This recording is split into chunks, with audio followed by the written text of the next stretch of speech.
Hey everybody, how's it going? Welcome to NoDQ&A video right here on NoDQ.com as well as the YouTube channel and NoDQ&A videos affiliate ringsidenews.com. This will be the final edition of NoDQ&A video until Money in the Bank, which is this Sunday live on the WWE Network for just $9.99 or free if you are sampling the network for the very first time in the month of June. Got your questions here from spring.me/AaronRift. So let's get started with the first one today from Dat Boy Smiley. Hey Aaron, I see that the Dudley Boyz, well rather Bully Ray, took offense to Harper and Rowan using their finisher this past Raw. Do you think WWE will bring in the Dudley Boyz to face off against Rowan and Harper? Keep up the good work.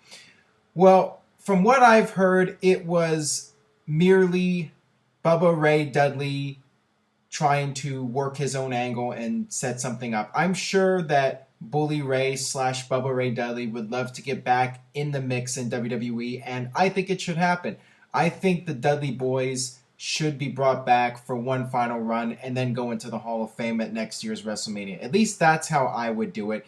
But apparently WWE does not have interest in bringing back the Dudley Boyz at this point in time. I don't know if things are going to change, but right now, there's no plan in WWE to have the Dudley Boyz come back and feud with Rowan and Harper. It's just a situation where Rowan and Harper are using an old finisher, and we see that happen time and time again. After 10 years or so, people recycle finishers. It happens. I don't think it's going to amount to anything, but I would love to see the Dudley Boyz back, and I'm hopeful that WWE will at least bring them back for the Hall of Fame and maybe one more match at WrestleMania. All right, got this question here from the Heel Player. What do you think is next for Randy Orton now that his feud with Seth Rollins is over? Also, now that the Authority and Orton no longer see each other again, could you see a repeat of Orton being by himself by eventually being stale with the face run?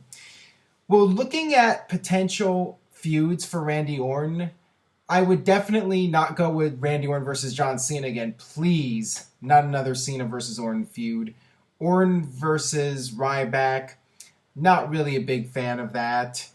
Orton versus Ambrose, on the other hand, I think would be a good option. We have not seen a Randy Orton versus Dean Ambrose feud other than Orton teaming with people against the Shield back in the day. I still feel WWE should turn Dean Ambrose or possibly turn Roman Reigns. One of them. I think WWE needs a really strong heel. And yes, they do have Kevin Owens. Randy Orton versus Kevin Owens is certainly a possibility. And I could very well see that feud going down sometime later this year. Orton versus Owens. Orton versus Ambrose. If Ambrose goes heel, I'd love to see that. Or Orton versus Roman Reigns is a possibility as well. One of those three guys, I think, will be the next major feud for Randy Orton. That's just my gut feeling on it. That seems to make the most sense. I'm just hoping it's not Orton versus Cena again. All right, this one comes from Dave451985. Michael Cole was saying Owens versus Cena is the most anticipated rematch in history. What a joke. How could anyone buy that line when the shows are only 2 weeks apart? Well, that is the typical WWE protocol to overhype everything, and every match is the biggest match of all time. And this is something that's been going on for decades, not just WWE, WCW, every wrestling promotion. I remember Tony Schiavone every week talking about how the next pay-per-view main event was going to be the biggest match in the history of our sport. It's been done for years, decades. It's not very credible, and I think longtime fans see right through it and know it's just a marketing ploy, and it's something that the announcers are told to say. They're told to try to make the biggest deal out of the match as possible. It's a big match. I mean, there's no question. Cena versus Owens, the rematch, it's going to be a great match. It's highly anticipated, but to say it's the most anticipated rematch in history, yeah, it's a little bit of a stretch, but whatever. I'm not even going to get annoyed by it. It is what it is. It's how WWE operates and how they will continue to operate in the future. All right, this one comes from What Today. Hey Aaron, just curious as to why Undertaker versus John Cena at WrestleMania never happened. This is an interesting question. I think that there's a saying, timing is everything, and I think that that probably was a major factor. And perhaps WWE did not want to have one guy go over the other guy. Maybe WWE did not want John Cena losing to The Undertaker, and certainly Undertaker losing to John Cena would have been a disaster, I think, in terms of crowd reaction. And I think WWE would want to avoid that at all costs, knowing how fans have reacted to Batista and Roman Reigns. I think people probably figured that Cena beating Undertaker would not be a good idea. And I don't think that that was ever something that WWE had seriously considered. For whatever reason, it just didn't happen. Sometimes you have other match ideas, and perhaps if The Rock had not come along for WrestleMania 28, maybe we would have gotten Undertaker versus Cena that year. I mean, who's to say? Anything can happen. Plans can always change, and sometimes the cards just have to fall a certain way. The stars have to align, as Steve Austin would put it. And sometimes things just don't work out. And in the case of Undertaker versus Cena, would have been a blockbuster match, no question. Would have been an all-time classic WWE match, but things just didn't work out. It didn't happen.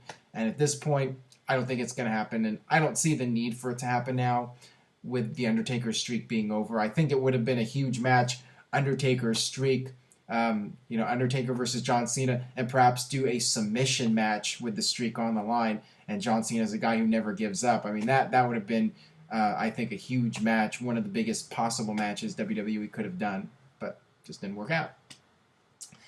All right, moving on here. Got this question from Raw is War 98. What's up, Aaron? What do you say were the best years for WWE pay-per-views? I say from 1998 to 2002. Thanks. Keep up the good work. Well, I would definitely say the later Attitude Era, not the early Attitude Era. I think once guys like Chris Jericho and the Radicals got into the mix, starting around 2000 through 2002, I really feel that that was the peak of WWE pay-per-views because creative was at an all-time high. And also, you had an extremely large, talented roster of guys. And from start to finish, you had really solid cards. To me, definitely 2000, 2001, and 2002 were the best years for WWE pay-per-views, in my opinion. All right, got this question here from CPW1978. Aaron, with Tyson Kidd's injury, what, if anything, will happen with Cesaro? Well, I'm hoping that Tyson Kidd will be back sooner than later, and this will not be something that keeps him out of action for an extended period of time. But if he's going to be gone for a long time, I am hopeful WWE will give Cesaro a renewed push and just listen to the audience. The audience loves Cesaro, and I know Vince is not a big fan of Cesaro and feels that he doesn't connect with the crowd, but Cesaro is not the most charismatic guy in the world. I mean, that's obvious. He's not the best promo in the world, but he makes a connection with the crowd. He entertains the people. When he goes out there and, he does the swing and he does all these impressive athletic feats, the crowd goes crazy for it. And it really adds to the show, and it makes the show more entertaining, and people, they have smiles on their faces, and that's what WWE is all about, is making people happy, putting smiles on people's faces. And Cesaro does that, and he does it very well. And to me, he should always be a guy who is given a strong push in WWE. He should always be a major force in the company for years to come. He does a tremendous job at what he does. And I feel that WWE would be making a huge mistake to put him aside, with Tyson Kidd, if he's going to be injured for a long time, putting Cesaro on the back burner. That would be a huge disappointment. Get him back in the mix. Get him in the IC title hunt. Get him in the US title hunt against Cena, even if Cena beats him. Do something with him. Just don't have him on the pre-show matches or not on the card at all. He needs to be on the card at least, and, better to have him do something than nothing at all. All right, I got one more question here from Noah Donish Guy. Hey Aaron, not sure if you've answered this question or not, but what do you think about CM Punk on commentary back in 2010/11? I thought he was very funny and enjoyed him on commentary.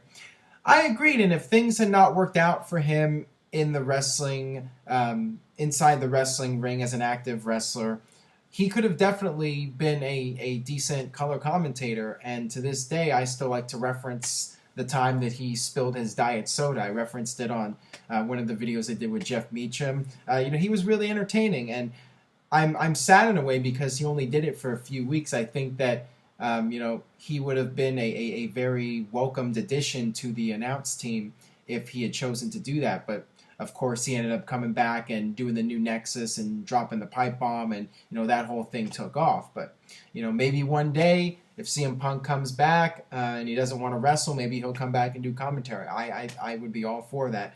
Anything to change the current announcer situation in WWE, to me, would be a positive. And CM Punk, I think, would do a very good job. All right, that'll wrap it up for this edition of No DQ&A video. Thanks as always for watching. WWE Money in the Bank is this Sunday live on the WWE Network. NoDQ.com has got you covered with news, rumors, and of course, live results coverage. I'll be on Twitter. The Twitter feed will be on NoDQ.com. Stay tuned to NoDQ.com for all that. And I will see you guys next time.